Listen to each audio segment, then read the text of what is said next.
وتمتعه فيها طويلا. صل على محمد وآل محمد وعجل فرجه. أعوذ بالله من الشيطان الرجيم. بسم الله الرحمن الرحيم.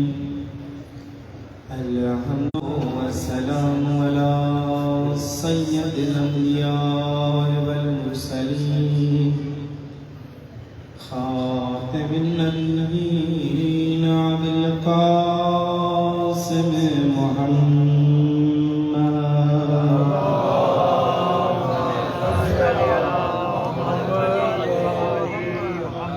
وعلى الطيبين الطاهرين المعصومين المظلومين.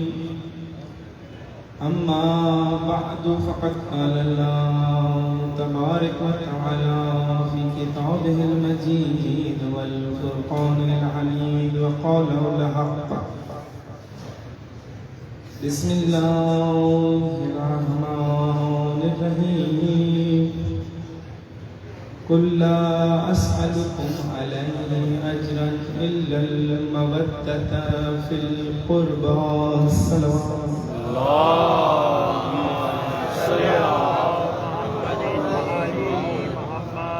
سامعین گرامی کا درود زحمت نہیں، عزت ہے، احسان نہیں، ایمان ہے، مل کے بآواز بلند صلوات کرتے ہیں.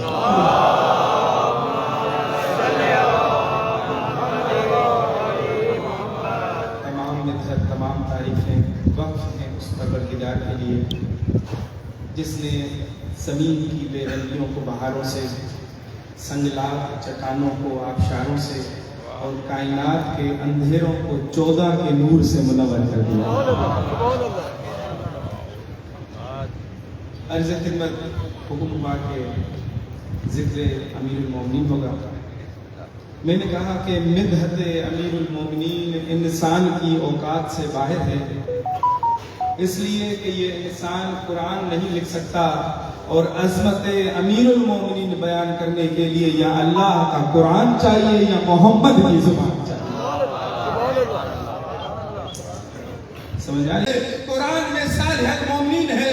علی مولا وہ رسول خدا کے بادشاہ اور شہنشاہ و وسیع ہیں جن کی اداؤں پر آیت آ جاتی ہے، جن کے سو جانے پر آیت آ جاتی ہے، جن کے بڑھ بڑھ کے حملہ کرنے پر آیت آتی ہے، جن کے سو جانے پر آیت آ جاتی ہے. یہ وہ اللہ کے ولی ہیں جو مظہر جلی ہے. قرآن میں صالح المومنین ہے، تورات میں بریہ ہے، انجیل میں ایلیا ہے. یہ وہ علی ہے کہ اگر لاہوت چلے جائیں تو لاہوت کو لامکاں بنا دیتے ہیں، اور اگر سندھ کی دھرتی پر آ جائیں تو سندھ کی دھرتی کو ولیوں کی دھرتی بنا دیتے ہیں.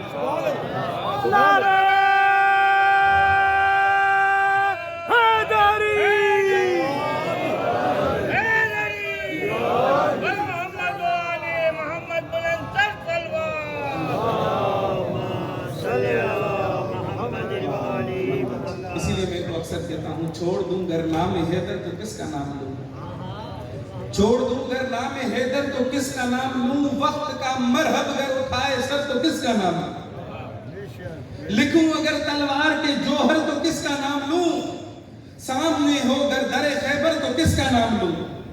ایک محمد، ایک علی، ایک فاطمہ، دو ان کے لال جب کوئی نہیں ہے ان سے بہتر تو کس کا نام لوں. پوری کائنات میں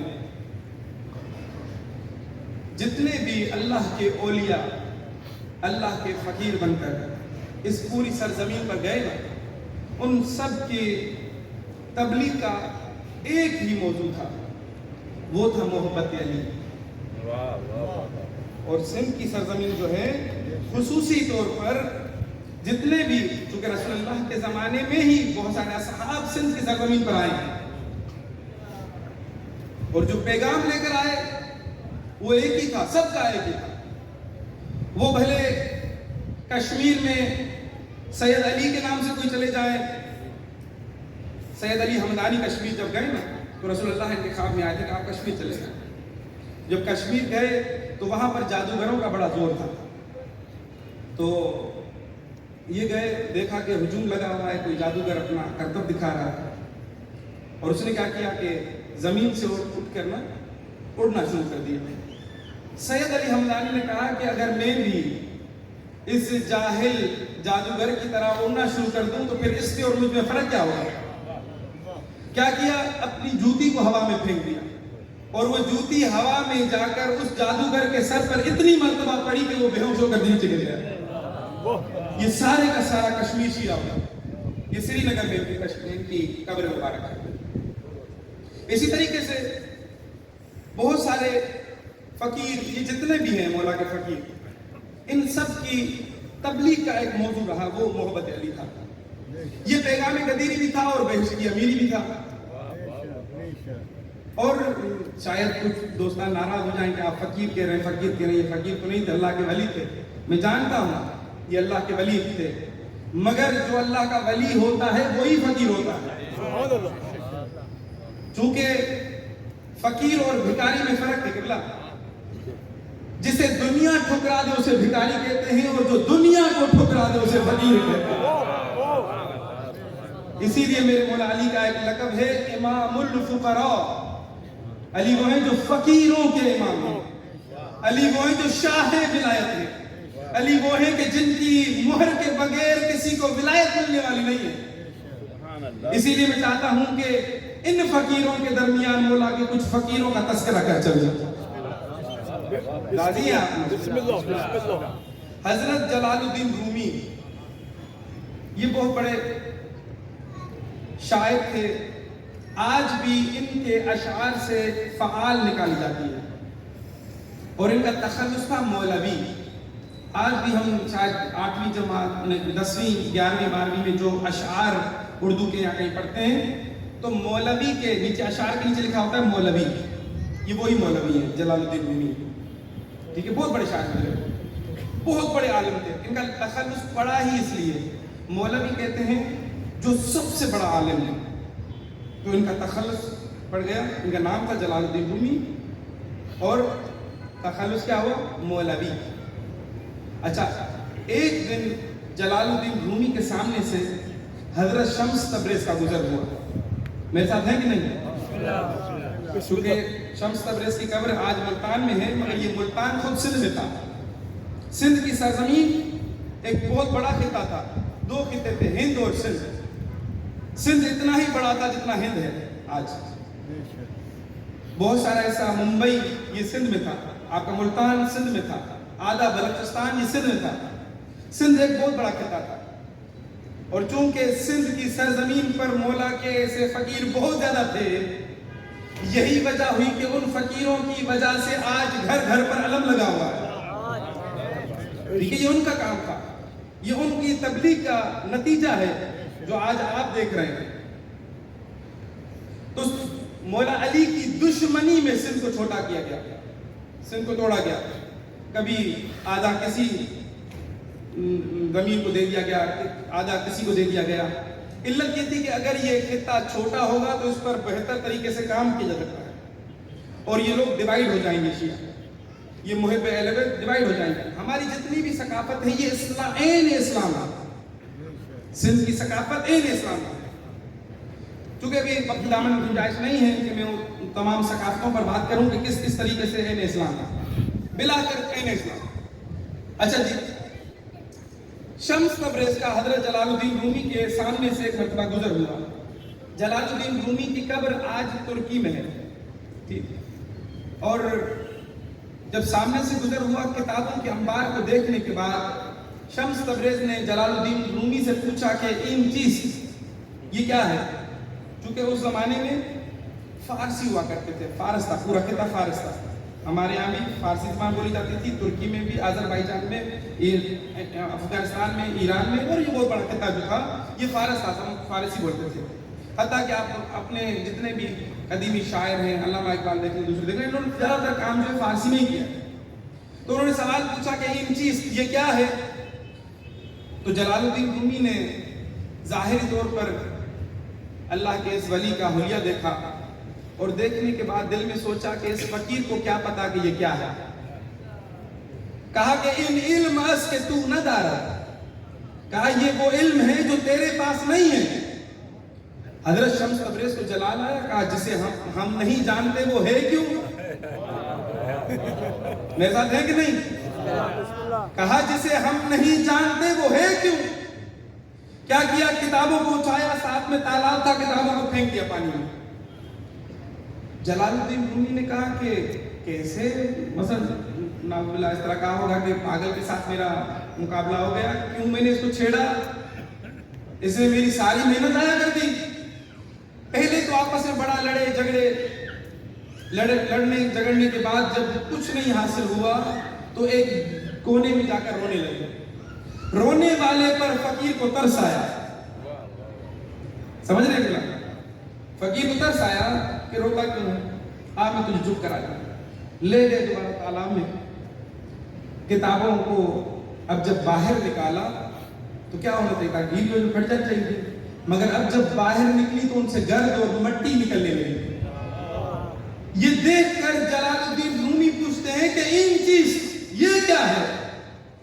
حضرت شمس تبریز جلال میں آ کے کہتے ہیں کہ یہ وہ علم ہے جو تو نہیں جانتا. اس کے بعد 12 سال تک جلال الدین رومی نے شمس تبریز کی غلامی کی, اور غلامی کرنے کے بعد یہ فکر کہتا ہے مولوی ہرگز نہ شد مولانا روم, مولوی ہرگز نہ شد مولانا روم کا غلام شمس تبریزی نہ شد. کہتا ہے کہ اس وقت تک عالم ہی نہیں بنا جب تک علی کے غلام کی غلامی نہیں کی. اور پھر کچھ 12 سال کے بعد جو ہے ان آپس میں کچھ حاسدین نے ان کے درمیان کوئی ایسی بات کی جس سے حضرت شمس تبریز ان سے ناراض ہو کے چلے گئے اور یہاں آ جاتے ہیں سندھ میں. تو یہ انہیں تلاش کرتے رہتے ہیں, نہیں ملے.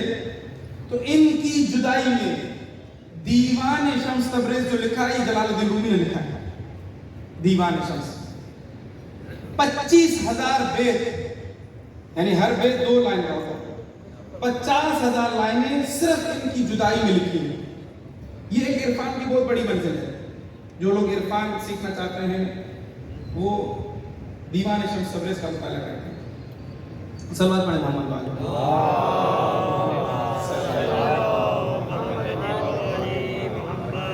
اور خصوصاً آپ کی صلوات کو دیکھ کر میں سوچ رہا ہوں کہ اور کس فقیر کی بات کروں, اسی فقیر پر یہ صلوات کی حالت ہو گئی ہے. صلوات پڑھیں محمد والے.